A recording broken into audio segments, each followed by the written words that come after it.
And from the bad batch, we move on to hopefully a good batch. Josh is back once again with some more gaming news for us. Josh, what have you got for us? I love the segue, by the way. So notable games and scores so far. So the last episode was at middle of Feb, towards the end of Feb, and we discussed it briefly on the last episode. Final Fantasy VII Rebirth was dropping at the end of Feb, and we predicted it was going to do pretty well, and I can confirm it's gone sitting at a 93 out of 100 on Metacritic at the minute. So Christ alive, that is a juicy old score. hit the expectations that everyone assumed, and I haven't played it myself yet. I think we discussed it briefly last time. I haven't played original Final Fantasy VII, so I need to play the others before jumping into this one. Stupid. Just It'll be play what you want. fine. Yeah, it's risky, don't it? Risky. Fantasy RPG Unicorn Overlord, which was getting a lot of hype from various outlets, is currently sitting at an 87 at the time of recording, which is pretty decent. And a different one, Con, I know you might be interested in this. WWE 2K24 is actually sitting at an 82, which for the last handful of years, I believe, is one of the highest scores. Yeah, I remember. Was it not 2K21 that like they stopped selling in Australia because Australia went, "This is a piece of garbage. We're not letting you sell this to our citizens." Yeah, there was one that was really bad within the last 3 or 4 years. So they've really turned it around over there. It seems like they're getting it back on track. I've not played it myself. I've watched a few different outlets play, and it does look quite fun. Some of the different customization and stuff that's now in the game looks pretty good. Awesome.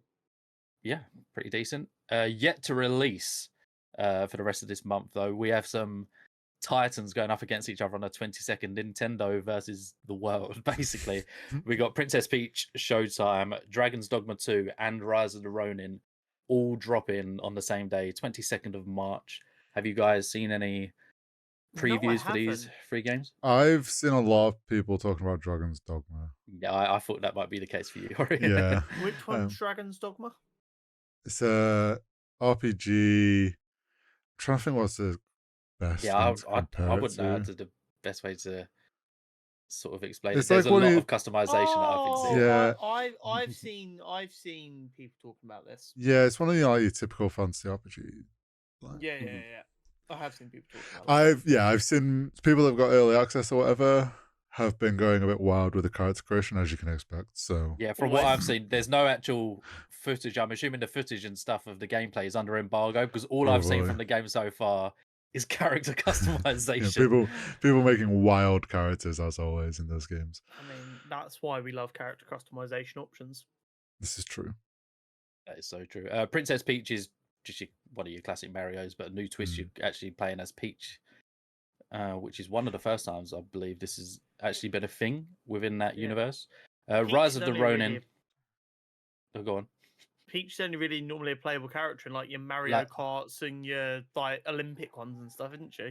Yeah, I believe this is the first time she's had her own actual spin-off. Peach. Which is cool.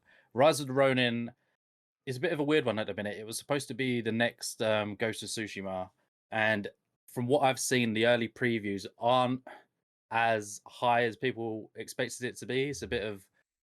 It's fallen a little bit short of expectations. So obviously come 22nd of March, we should get the embargo up a couple of days before that. We'll be able to see some reviews start coming in, but bit of a weird one. I was quite looking forward to that myself, but we'll have to see. But my pick for the rest of the month, it's been on Xbox before. Obviously, it launched as an Xbox exclusive after Shadow dropping at an event, I believe, January last year. Hi-Fi Rush is now coming to PS5, so we've got a whole new audience coming in. Yeah, this was big news, wasn't it? This was yeah. I mean, last month when we were talking about it, and the Xbox discussion was happening about our Xbox just going to give up on exclusivity altogether. We said we're going to see some of their first-party games come to third parties, but it was going to be titles like Hi-Fi Rush. So it will be very interesting to see how it performs over on PlayStation. This is the Jet Set Radio Yep. version sort of game. Yeah, rhythm action game. I played it on Game Pass when it first came out. Incredible. It's got a great soundtrack. The gameplay, if you haven't played Rhythm, it was one of my first Rhythm games, and getting used to it is a little bit weird. But when you get the hang of it, it's super fun, sort of combat and stuff like that. I played a bit of Jet Set Radio back in the day, and I remember everyone was very excited to have a new sort of same style game. Yeah, very same vibe. The art style's great. Like I say, music's fantastic. So if you haven't had the chance to play it on Xbox and you own a PlayStation, March 19th, it will be coming out. I have no idea what the price point is going to be because obviously it's free on Game Pass. So Xbox has probably got a little win there. Yeah, but we'll have to wait and see. Be interesting to see what the price drop. I mean, even when games are on Game Pass, you can still buy them on Xbox. Yeah, so I it'd actually be have no interesting idea to how see if much it there's is on any there. kind of a markup, or if they're just like, no, it'll be the same price. Yep. I wonder how it's going to impact the Metacritic score as well, being on PlayStation with a whole new audience coming in, because it's currently sitting at 87, True. which for a shadow drop is very, very Yeah, that's solid in my pretty opinion. Right, what have we been playing? Boys, what have we been playing?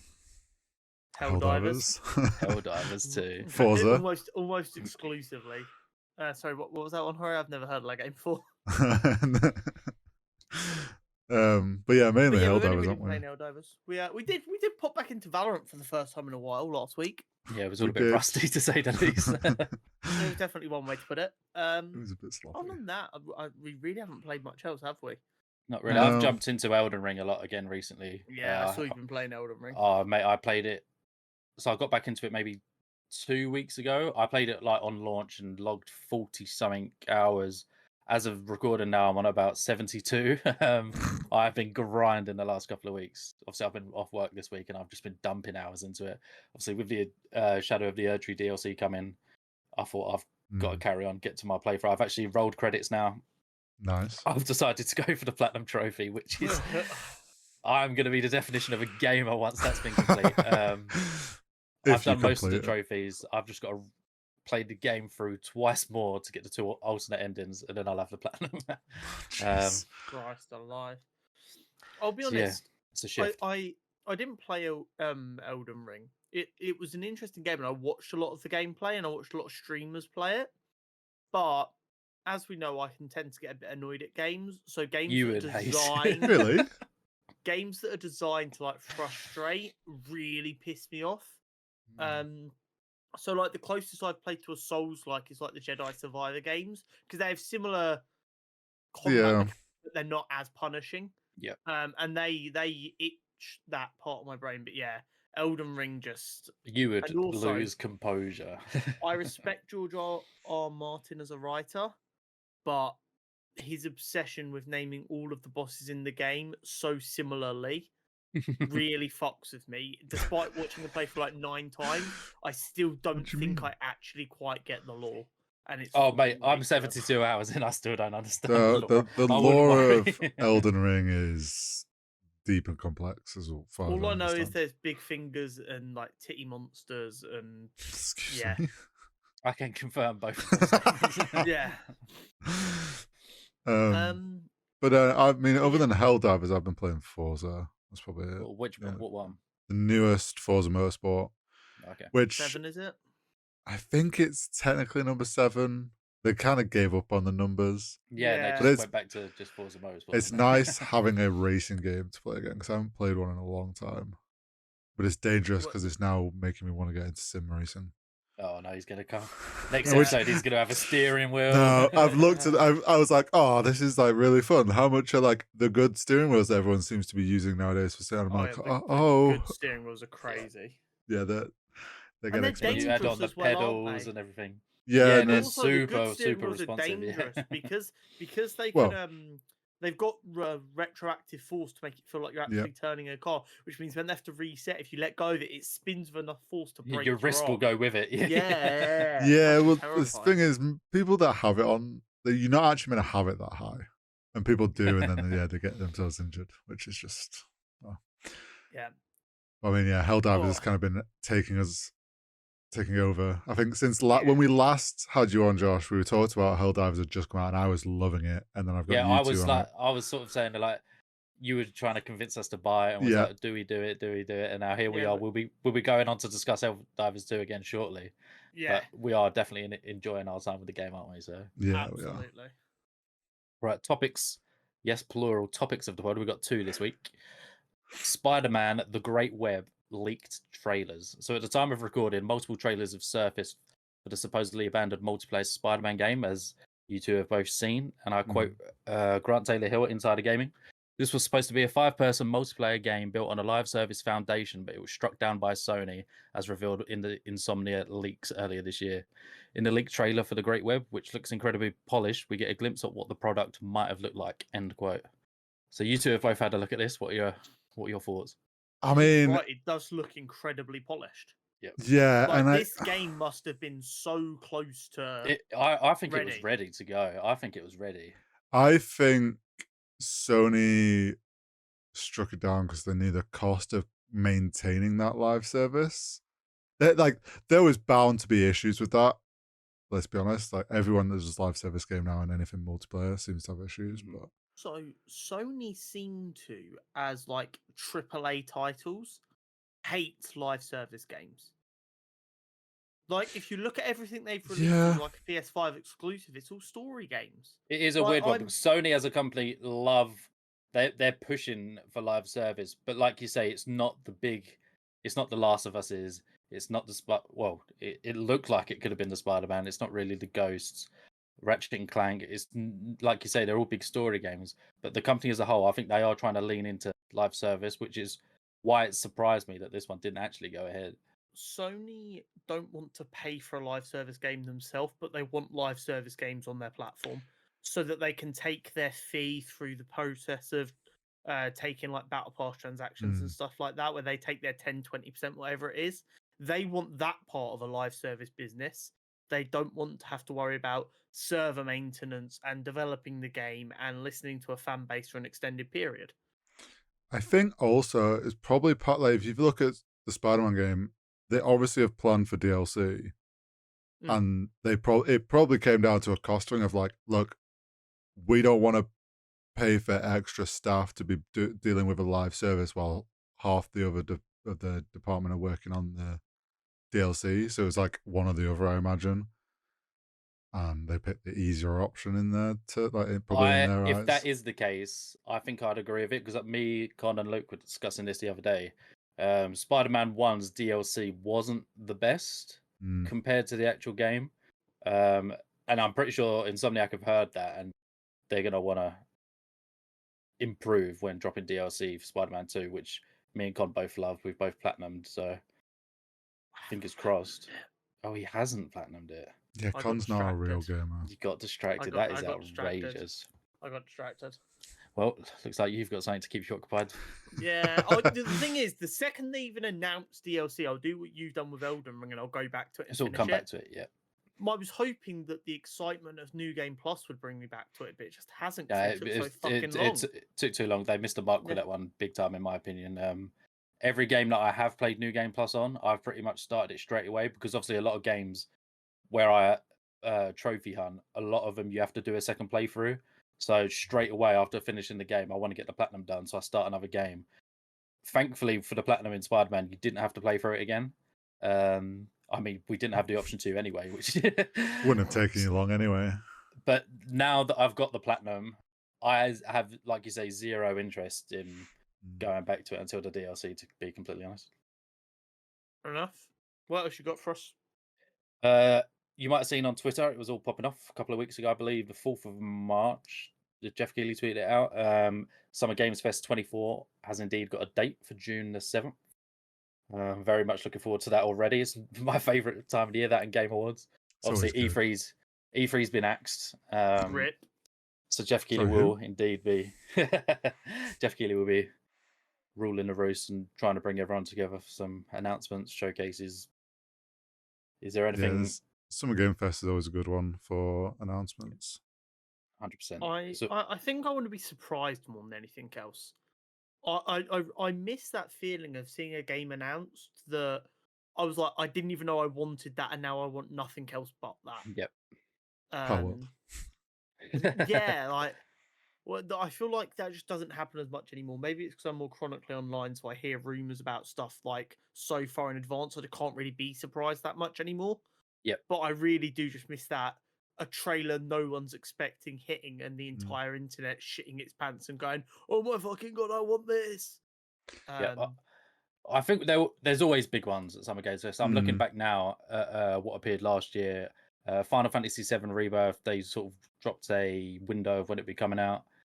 Spider-Man 2 got a release date, which I know we was all very hyped for at the time. Prince of Persia got revealed. Mortal Kombat 1 got gameplay. Sonic Superstars got announced. Alan Wake 2, Star Trek, Like a Dragon. There was a lot of huge news about me, and it was also where Power World got announced. Yeah, and I remember we it saw was the being first like, look "What at the that. frick is this game?" Yeah. And then who knew that many months later the world would be obsessed with it? Yeah. I feel like this year's, like, obviously it's probably expected there's going to be some sort of GTA 6 thing. Well, I this hope is. so. I really hope so. I think it would be a great place to do it. This is like, apart from Game Awards, the most watched gaming event of the year. Realistically, there'll be lots of eyes on it. I think Obviously, I'm so ready for GTA 6. I want they it just now. got. Well, hopefully, leakers don't force their hand. Because obviously that was a big shame with what happened before. Yeah. Hopefully, they can keep all of this under wraps until Summer Games Fest, so that it's actually a bit of a surprise. That'd be nice. It would I indeed feel like be nice. I feel like a lot of people are, because of how this year's already gone with indie studios. I feel like the indie studios are going to have a lot more eyes on them because they've started to 100%. prove I think themselves as like the big there's going to be a hitters. lot of indies this year, in my opinion. Yeah. I mean, in development, developers are becoming the only people we can trust to actually deliver a game. True. I mean, you're not wrong. It's Like, very it's true. genuinely baffling how often AAA games start and then just never get released. And if they do get released, they come out in this buggy, horrible mess that we're all just like, oh, cool. I never want to see this thing ever again. Literally. And I'm looking again, a lot of games that we knew about got dates last year. So it might be the case again this year where games that we know sort of are in production, Assassin's Creed Red, some of the bigger titles, hopefully might get a date. Good stuff. That'd be pretty decent. And also, they are hopefully going to show Shadow of the Erdtree gameplay simply because only a few weeks later the game will actually be coming out. So I reckon that's where we'll see a sort of final gameplay reveal. And I'll be very much hyped for that. Fair enough. Discussion of the pod, we mentioned it briefly earlier. Will the success of Helldivers 2 continue? Now that is quite a bold question, and it's very hard to analyze. I think it really depends on what you consider success as, and that sounds like such a success is a mindset, blah blah blah blah. Will it continue to be one of the biggest games in the world for the next 3 years? No, it won't. Will it continue to have a loyal, healthy fan base who play the fuck out of the game over the next few years? I believe so, yes. It is set up to be a success in that regard. The big thing they need to be hot on is when the player base dwindles slightly, not punishing the people who are still around because of the peaks. So, like when you've got like these big group objectives and you've got 450,000 players trying to complete it, obviously you're going to want to slow that down a little bit so they don't complete it too easily. They need to be just as quick when there's only 100,000 people, 50,000 people trying to do it, to make it a little bit more progressive so that it takes how long it takes. If they want it to take us a week to do something, make it take a week regardless of how many players are helping. Yeah, I think I feel like the fact they've got Joel as this game master who's controlling that, he is somewhat doing a good job at, so far anyway, of keeping things pretty balanced and being difficult enough, but not like on the edge of being impossible to do. Will the game? I don't think the game will die. Like, for context, like Helldivers 1 also had this mechanic of group objectives to the player base. They literally, the Helldivers 1 player base was calling for people to come back this last couple of weeks because there was some big final push on like Super Earth there, and they needed everyone to come back, and people did. So I think these like big events will keep pulling people back in. The problem they're going to have to balance, which we've seen them mess up a couple of times, is they add in these like missions that are a bit poorly skewed when they launch, to the point where they're thoroughly tested. Yeah, there's like some like bugs in the balancing or how things spawn, like are making certain missions really impossible. And that's okay. But if that repeatedly happens every time there's one of these big major orders and they put like, oh, there's this new mission and then it's like impossible to do off the rip, people are going to just be like, oh, this is getting a bit tiresome. Yep. Yeah, it needs to feel difficult, but we need to always be slowly winning. And if there's Yes. ever a minute where we're losing, it needs to be a really destructive and quick loss that does loads of damage so that it's shit, everyone get ready to fight back. They can't have us slowly losing ground over 3 or 4 weeks because that's just going to demoralize people. Yeah, I get it's a war sim. People don't want to be demoralized when they're playing a game. No, I would recommend Helldiver difficulty. Well, it's like, I will say though, I've been enjoying how the devs have been responding to the community. Like they've actually been asking the community for, what do you want us to do here? Listening. Even the way that they've communicated, while some people have got annoyed with them, like there was a thing on Reddit where one dev said, you're all complaining about the nerf, in quotation marks, but there's still plenty of people completing Helldivers difficulties, so I think it's a get good issue. And obviously, certain people on the internet get butthurt over that, but I actually respect, I respect the fact that we are getting a dev just say it how it is and get to speak their mind about it going through like 10 layers of PR that we usually get. So there's definitely some issues I have with it, and like I know I get like uber frustrated in the moment playing games, whatever the game is. But even like once I calm down and I look back on reflection, like the bile you realize you're wrong, blasters at the you're minute, right. like the insta death that some of them can inflict on you is just like, even on lower difficulties, you do find yourself going, I'm only playing this lower difficulty because I'm playing solo, yet this thing looks at me and there's nothing I can do. And I think like if they work out some of them little quirks, I think they'll be in a really good spot. But overall, the game's fun as hell. Yeah, I think my biggest concern, obviously, Arrowhead have already added some new stratagems, mobs, and on your point, Con, they have actually nerfed the charges. I'm pretty sure, like the spawn rates at higher levels and stuff like that. Yes. We played the other night, and it's like chargers and bile titans. Actually, I would say a lot easier to handle now. Yeah, much more reasonable. But what they did say in the notes was like, we're not making it easier. We're just skewing which enemies spawn. It's now very heavily skewed to acid boys spawning, which is just as irritating. Just as bad, because the range on them is absolutely bonkers. So I think really far range and just insta death. Yeah, it's hitting this point now. They need, like, they've started adding some new content in. They need to keep up with that and maybe like have a point where there's a lot of leaks going around with like stuff people know is coming. So maybe start to drop that a bit quicker and get like, while people are hyped about potentially what's coming, they kind of just need to keep the ball rolling, sort of thing. Yeah, because like I said, I think my biggest concern is what will come next, because my biggest fear is that it's going to get quite repetitive. Obviously, we've played quite a bit at the minute. The missions for each planet are the same. I don't know how much they can change that, how many different type of missions they can sort of add to it.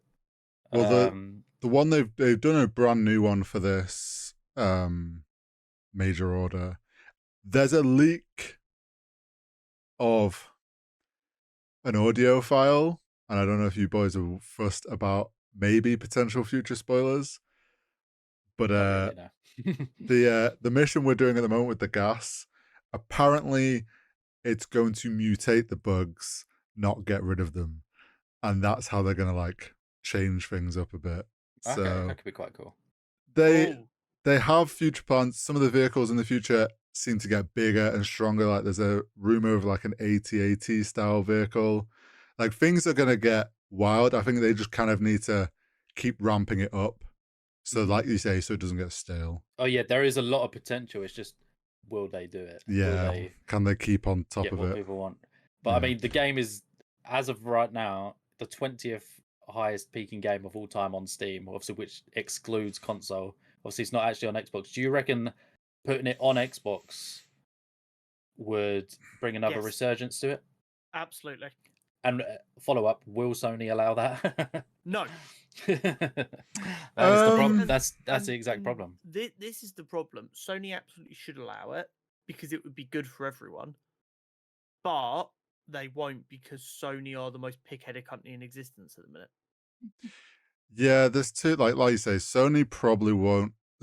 I think you could potentially get Sony to be on board because they could the money that they could make.